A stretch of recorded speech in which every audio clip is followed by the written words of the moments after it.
Hello, everyone. I am Don Mccarty, and we are going to change this up just a little bit again. And we are going to be speaking to someone that's going to talk about how being alienated affects the adult person, the adult child. So coming from just the adult in this scenario. So Alyse, do you want to go ahead and get the conversation started with James? Yep. So my name's Alyse Price-Tobler. I'm a psychotherapist and lived experience child, adult child of severe PA. And today, as part of our interview series, we're interviewing James, who is and also an adult child of severe PA. So it's a little bit of a different category. And he's going to speak not about his childhood experience, but what it's like for him living in the adult world and his struggles and just different experiences that he's had with regards to how he reacts to different situations and things like that. And we'll hear some of his story now. So welcome to our little Zoom space here, James. And we really, really appreciate you taking the time to share this story with you, because I know this is the first time that you've spoken about this publicly, and I just wanted to share with anyone who's listening that you've been flying under the radar, so to speak, for most of your life, and not having a voice is part of our indoctrination. So by having a voice, we're kind of trying to break that and heal from the parental alienation that we've all been exposed to. So, yeah, welcome to the room. Hi guys, happy to be here. How are things? Yeah, well, we're pretty happy, about having you here. Yes. Yeah, it's a great opportunity. Thank you. So, do you want to sort of continue on with the thread a little bit about just giving us some insight into what it's been like with you regarding not having a digital footprint in the world, and why you sort of had that, and what and just lead on from there? Sure. I guess it was from pretty much my earliest memories were being getting away and trying to, and having this spectre following us around, and always being trying to keep one step ahead, or making sure that we weren't visible, we weren't findable, if that's the word. And I guess it's just, I'm in my 50s now, and I think it was just a learned thing that's so deeply ingrained in me that I question it all the time, but it's almost like a point of comfort going back to it. It's almost like being home, being sort of like quiet and being in the dark and being hidden. It's really quite an odd thing to try and pull to pieces. And I'm hoping with some professionals they'll help me with that. But yeah. Are you speaking to the alienation between your parents? Could you give us a little bit of context around that, James? Because sure. Yep. My parents split, and when I was preschool, and we spent the next few years keeping ahead of the alienated parent, or trying to. That was the doctrine, I guess, we were getting, that they were going to take us, that it wasn't safe to be with them, that we were at risk of being taken at any point, wherever we were, even though we moved quite a few hundred miles away from them. So we were always looking over our shoulders, and there was this paranoia that was fed to us by the parent that we were bonded to or aligned with. Does that transfer has that transferred into your adult life? Do you still feel like you have that in certain areas? I find it very difficult to trust people because the trust of the parent that we were aligned with has been destroyed. Growing older and gaining insight into why it happened, how it happened, and for whom's benefit it happened, has left me pretty very angry and very not much. I don't really have a relationship with either of my parents, so you know, it's kind of left me with that. That's their legacy. So yeah, it's tough to talk about. Sorry, I'm a bit sort of all over the place. No, that's totally understandable. And I just want to say to anyone who's listening at this point, if you're identifying with anything that James is saying, or this story is sounding true for you and you're being triggered, I'd like to share with you that self-care really needs to take place at this point. Because sometimes when we hear other people's stories, we can be triggered ourselves. So from a therapist point of view and a lived experience survivor point of view, I know when this happens to me, I need to go and speak to somebody, whether it's a trusted person in my family, or a therapist myself, or any of the lines that are available to just be able to speak to somebody. But please speak to somebody and just be very, very gentle with yourselves, and just know that during these interviews that you could be triggered at any point, and just to be very, very gentle around that, and seek some help with that. Don't just stay in the pain of it. And I think a lot of us who have this kind of trauma, we're not used to speaking up, and it can feel very, very overwhelming, and that other people don't understand it, especially when we're talking about this level of trauma where the alienator has actually caused a lot of what we call psychological splitting, and we're very, very enmeshed with the alienator against the targeted parent. This is a very severe form of parental alienation, and it can take a very, very long time to understand. And once we realize sometimes that this is actually what's happened, that can be really difficult for us as well. That realization stage of what's actually happened, and then realizing that we could still be enmeshed and still don't have a voice. So James is speaking up today, and he's we'll just take it really, really slowly, James. So I'll just hand it back to you. Thank you. Thanks. Yeah, look, it does get better. Having lived through it, and it still has an influence on how I conduct myself, and I mean, it influenced it for me.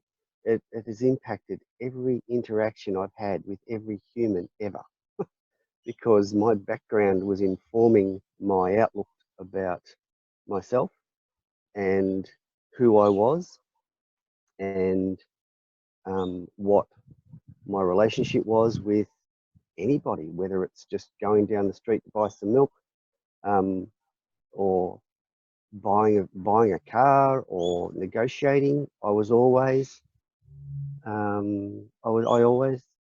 second-rate person in my own head. I always thought that excuse me, anybody I met was automatically a better human than I was. And to get past that, I still struggle with it occasionally. I still struggle with having a voice. And I think that's what it was about. Never having a voice growing up, never being heard, never having my outlook or my opinion valued by the person I most trusted in the world, which was my alienating parent. I truly believe that that's what was causing, or that's what was informing my outlook.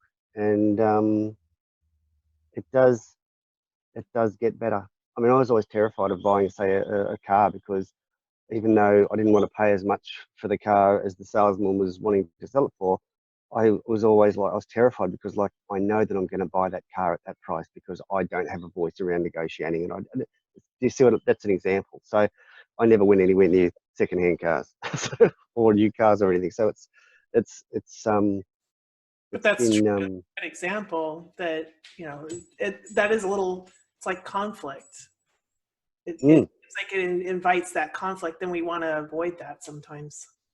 absolutely just a conflict. I abhor conflict. It's just harmony, harmony, harmony. Let's all get along, you know. And I never caused fights, never got into any fights. Always backed away from fights. And there was never a sense of being valued enough to myself to stand up for myself, whether it's in a physical confrontation or a mental confrontation. So again, it comes back to being less than, and I think, and so that's what was always going on for me. And if anybody else is feeling that, you can. Well, I got past it with therapy and talking to people I trusted, and hopefully my experience is helping other people out there who are just like, hey, that's why. And there's a lot. I hope there's at least, if I can get one light bulb moment out of this conversation, that's gold. So that's Right. yeah. So your story's a little bit different in that you haven't well, you did reunify with your father when you were 18 or 19, but that didn't work out very well, did it? So you're not actually reunified with him now, and we know that I think the stats are saying that 30% will reunite, 30% won't, and 30% are ambivalent. So what's that space like for you at the moment, like with two alienated parents, basically? It's my normal. I met him for a lunch when I was 18 with his mother, and that was probably one of the most awkward 3 hours or chunks of time in my life, because it was who is this person, and they were all trying to be chummy and I guess condense 15 years or 13 years of absence into, you know, like bring it back up to something that was approaching normal, whereas nobody was equipped to sort of to deal with a situation like that. So that was awful, and I didn't see him again until I was well into my 30s, probably hitting 40 actually. And I had a brief, probably saw him 5 or 6 times over a period of 12 months, and just realised that from his behaviour towards me and my family and his overwhelming self-interest, that it wasn't, might sound cold to the people who haven't lived it, but it wasn't worth the investment of my time in him. Yeah, to continue that relationship, because I wouldn't have got anything out of it. My family wouldn't have got anything out of it, yet he would have got a whole lot out of it. And do you feel like when you say that it wasn't worth your time, does that come from a place of where you might feel like if he didn't feel like it was worth his time for you, is that kind of where that comes from?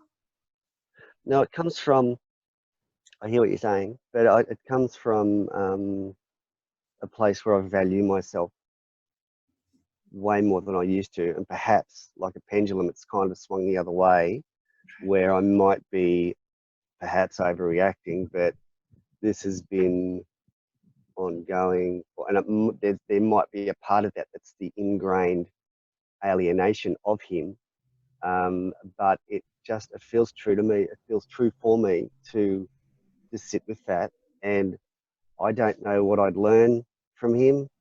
It's just the sort of person he is, because he just, yeah, I can't really relate to him. He's not a very spiritual, not a very deep, not a very not empathic at all whatsoever, human. So I don't really have anything to sort of, there's no commonality there. So no bond, really. No, and there's no bond because of the history, I guess. But even so, it's look, knowing him as I do, I don't think there would be any. I think it would be I'd be looking for something that he can't provide, that he's incapable of providing emotionally, or intellectually. He has very old school views on the place of women in the home and society, and he's quite bigoted, quite racist, and he's quite closed-minded. When I'm all about the inclusion, I'm all about openness, I'm all about helping people. I'm a humanist at heart. Very different. So yeah. there's just very, very few things, if any, that we could find to reach some sort of common ground. And whilst I'm mindful that there are others out there who are listening to this and are thinking, oh, well, what's the point? Please try and reconnect. Please try and, with your parents, please try and maintain that some sort of connection for both yourself and your alienated parent. But just be gentle, but as I tried to be. But in the end, I just saw, for me, in my experience and our personality types, it wouldn't have gone anywhere. Well, and I think there's something to say about that, at least when we were talking about, we want children to, adult children to reach out and reunite. We would like for them to be able to have more than one meeting so that they can maybe have this long lasting relationship. But part of that is that the parent has to be prepared and willing and show up. So this is another important aspect. So it's not always up to the child to do the work. There is work on both sides. So the parents also have to be prepared and ready for this. And if they're not doing that, then it makes it really hard for this reunion to happen. Yeah, absolutely. And especially with adult survivors of severe PA, the psychological splitting is very, very, very full on. And I know you know a little bit about that, James, but can you speak to that a little bit about what that psychological splitting's like for you? Do you still live in that world or not, with where you're psychologically split to the alienating parent? I live a long way, probably, I don't know, 600-800 miles from one parent and probably 500 from the other. So I don't have any, there's nothing drawing me towards either of them, because I see them as an adult. I see them as adults from an adult perspective, not from a child perspective now, whereas I never had that insight previously, funnily enough. But I don't feel drawn, or I don't feel that pull. I don't feel that empathy. I don't feel that connection to either of them, to the alienating parent, because of how she conducted herself and what her priorities were, and how we weren't high on the list of considerations. And for him, my adult outlook towards him, and seeing him as another bloke, as another man, going, well, I'm not like you. I'm not even a bit like you. And yeah, I don't think that there's much there that's going to improve that. So my hope long term is to be more or less engaged with my mother, because I still have feelings that I'm not happy with, as far as being angry, being frustrated, being resentful, of having lived and grown up the way we grew up. So my hope is that with the support of the professionals that I'm been seeking and in touch with, that I'll reach the point where I no longer harbour those feelings of resentment and frustration and bitterness.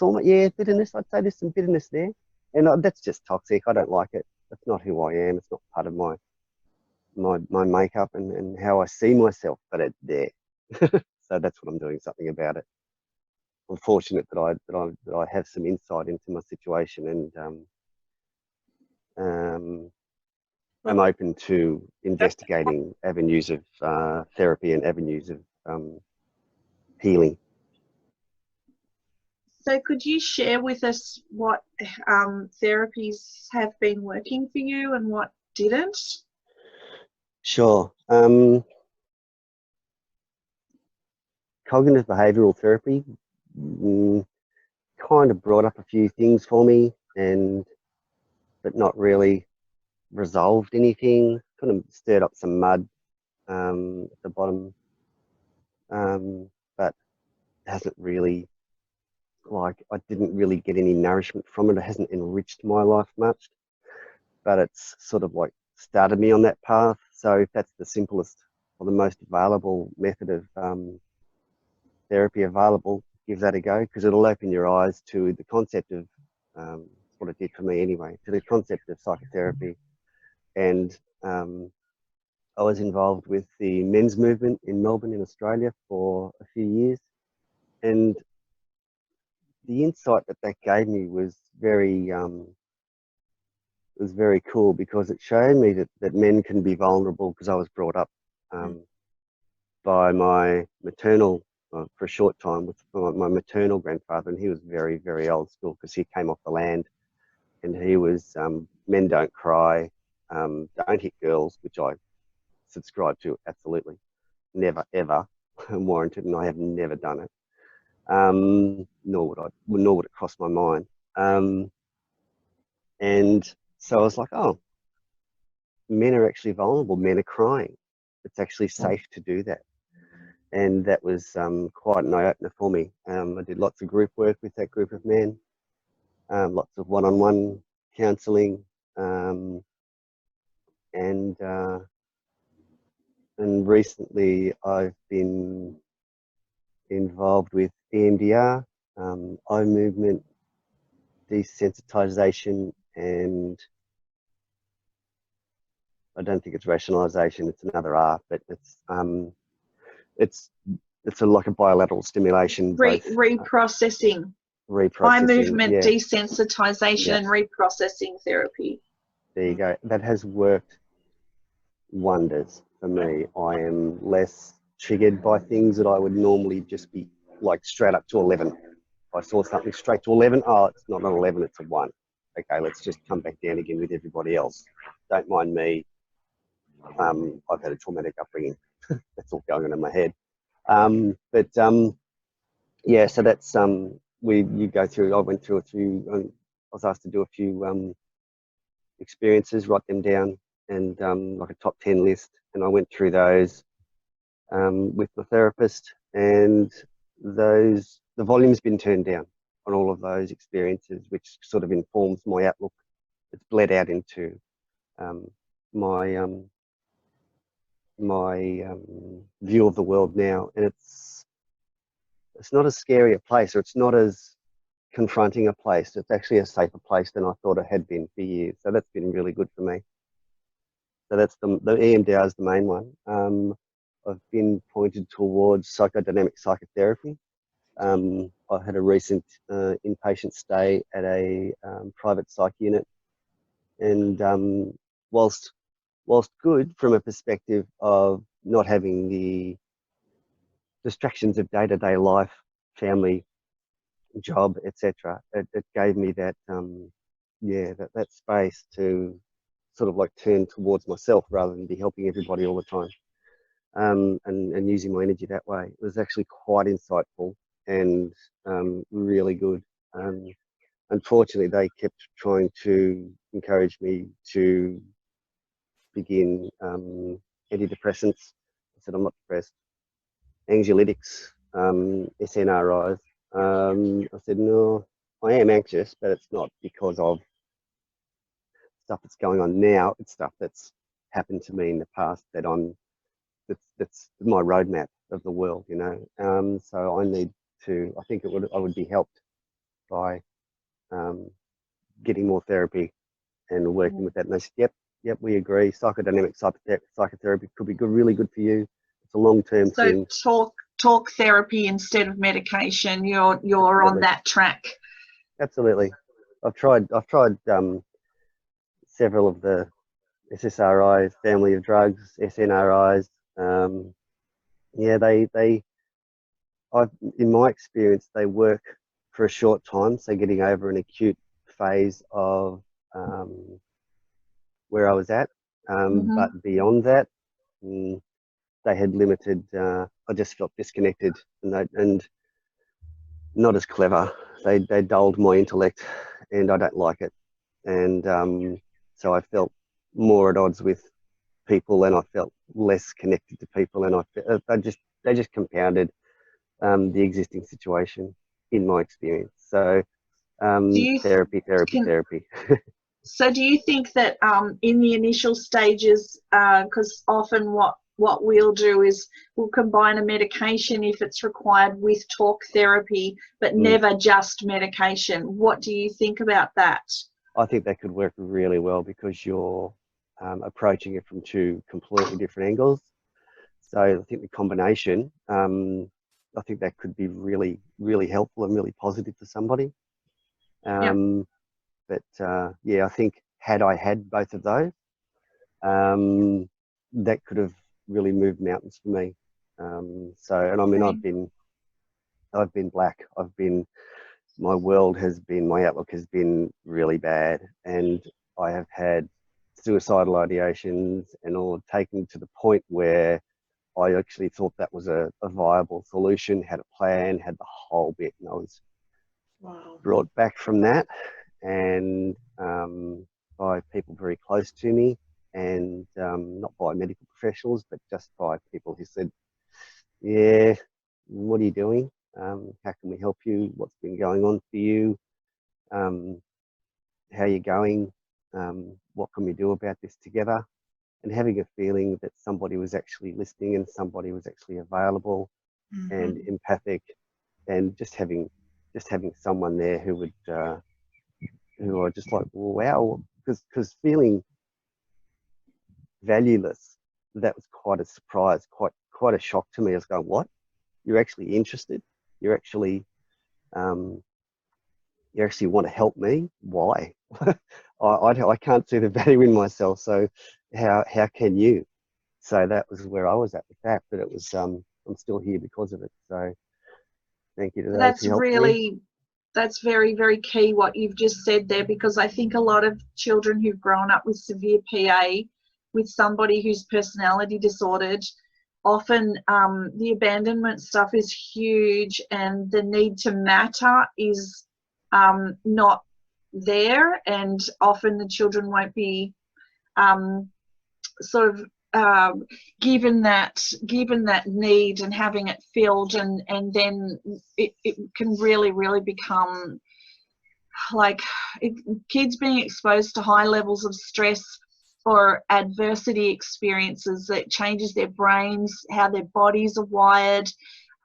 It leads to changes in brain development. It inflames the cardiovascular system, just so people out there who are listening might think, oh, you know, wow, what I don't understand what's going on with him. Like, it even can change how our DNA is read and transcribed, and the developmental behavioural problems can manifest later on in life in substance abuse, depression, underperforming in school, and suicide. And it's just really important that the attachment is secure when we're young, and to have a parent alienating the other parent, watching all of that, and just being in this constant state of hypervigilance, especially if we're not getting our needs met from the alienating parent, puts us at a real disadvantage when we get older. And then we're talking about not having an authentic sense of self, because we don't know who we are, because we weren't really validated or told, great job, you're a person, you're doing really well, keep tracking along that track. We don't get that. So it's a very different space for us. And Yeah, so I'm hearing what you're saying there, and it makes it very, very, very hard to exist in the world. Yeah, so I just thought I'd just throw that in there because it's very, very serious for us mentally, physically, in our adult lives, and we try and do the best that we can to cope all the time, and having talk therapy and, when needed, medication is really important. But if you were to say to the mental health professionals, because you've just shared with us your suicidality and suicidal ideation and stuff, and you shared that it was your family or people around you who'd supported you, and not necessarily, you didn't get much help from the mental health professionals. What could you say to them potentially, James, that if they're listening, as to how they could help better? Maybe really listen to the person and have an understanding of what might be driving them to that state, and try to, I'm trying to articulate this, hang on. Try to make sure that this person has people around them who are safe, I think having a support network is absolutely critical. I think it's probably the most important factor. That's how it is for me anyway.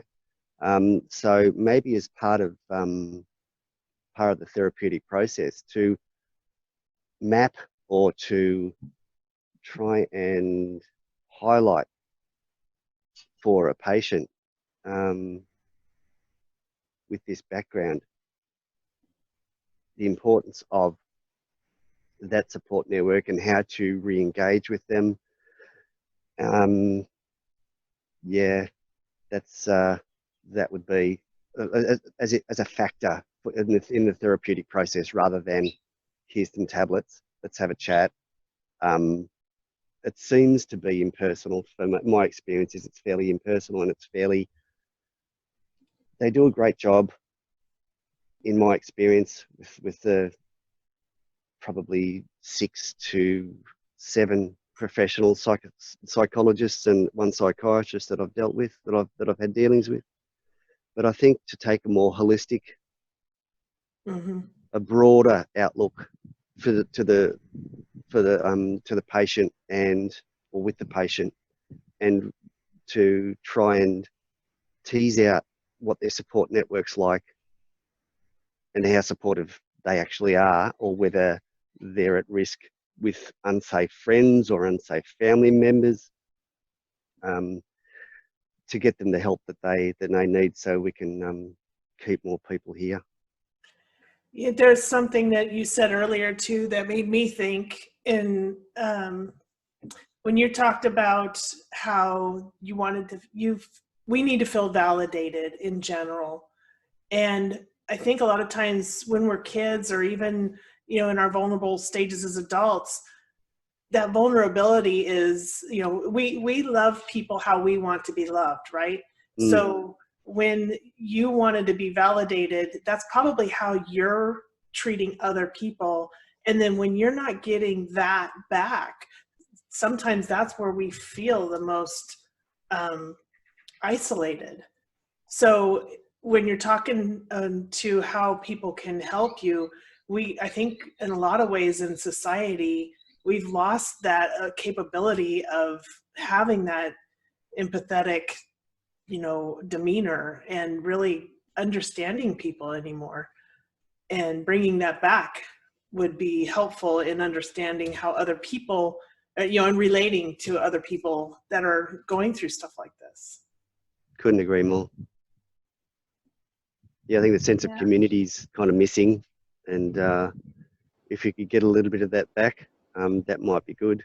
We've become very self-centered, and I don't like it.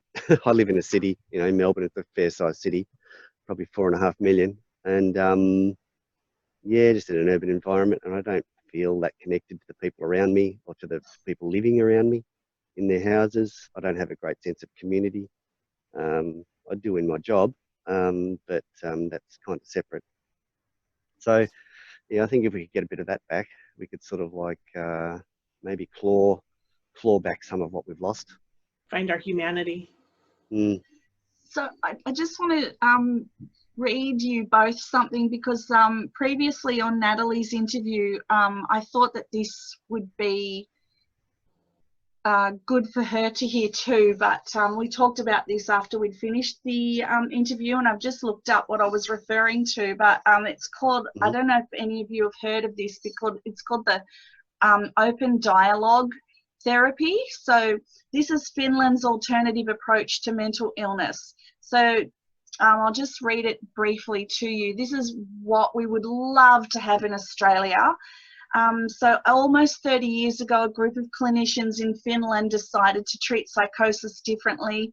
Their approach, known as open dialogue, has impressive recovery rates, and now Australians are taking an interest. So basically, people who are experiencing a mental health crisis are treated as if they're isolated individuals in our system, as if what's going on is just happening inside sort of the chemicals in their head. So what they're doing over there in open dialogue have the clinical psychologists have been developing this since the 1980s, bringing the patient together with their family, friends and health professionals. It's a meeting of the minds to explore perspectives on the crisis at hand. Now, the program's founder, Jarkko Sikula, says the aim of the meetings is not to reach a rapid solution or to immediately change the direction or dynamic of the family. It's a dialogue to understand what this problem is all about and what has happened in the life of the client. So they say that the key to the crisis intervention is starting treatment really early, ensuring all voices are listened to, especially the patient. Now, we talk about this a lot in my circles, and basically the person doesn't go into the hospital, they actually stay in their home, and the team is sent out within 12 to 24 hours, and there's a team of mental health professionals that come into the person's home. The family is involved. The person has a very, very big voice in what sort of treatment. Even some of the neighbours, if they're close, are involved as well, so that they can help out as well. This is very, very different to how our system is structured, and it's quite controversial, but those people who are very, very high up in the mental health system over here in Australia, I speak to about this, and this is something that we would really, really love to have. So sometimes people can be hospitalised, but most of the time they're actually treated within a 24-hour period in their home. And I'm just trying to find the statistics on Finland, but basically their mental health system, they've hardly got anyone in the hospitals, and everyone's being treated out in the community, and they have a very, very different recovery rate to those of us over here in Australia. So it's definitely something to look at. If you want to Google it, it's Finland Open Dialogue, and it's very, very empowering for the person who's becoming unwell, because we know that once they become unwell, to be put into the system in the hospital can actually exacerbate the symptoms, and it can be a really scary process for a lot of people who aren't used to it. And we just would really, really love open dialogue to be here. I'd love to be working in an open dialogue system and to close down all our psych hospitals. I think that would be perfect. Yeah. We talked about something along that line, I think it was just yesterday, about how I have somebody that is institutionalized and nobody in the family knows where or what the medical treatment is or anything. I mean, the family is not involved whatsoever.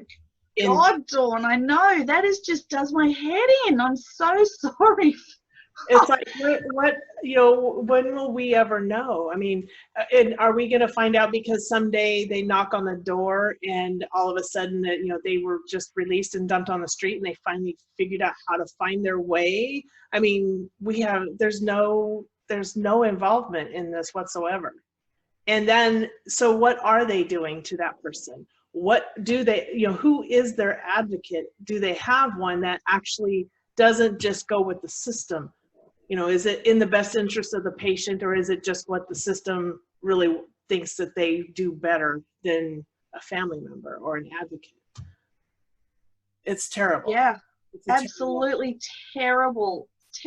And it would be very interesting to hear what life is like for them, what their normal is, and We have being no that idea. institutionalized, and that's what we call it, institutionalized. Mm-hmm. We know that some of the psych hospitals of a few years ago were all closed down, and a lot of people were just turned out on the street in Sydney. And predominantly, a lot of our homeless do have very full-on mental health challenges, and you know, that's not okay. And we really need to have a look at this. Well, I wonder it's what not okay. I wonder what it would look like if there was family involvement in this situation. You know, Yeah. any of our situations, really.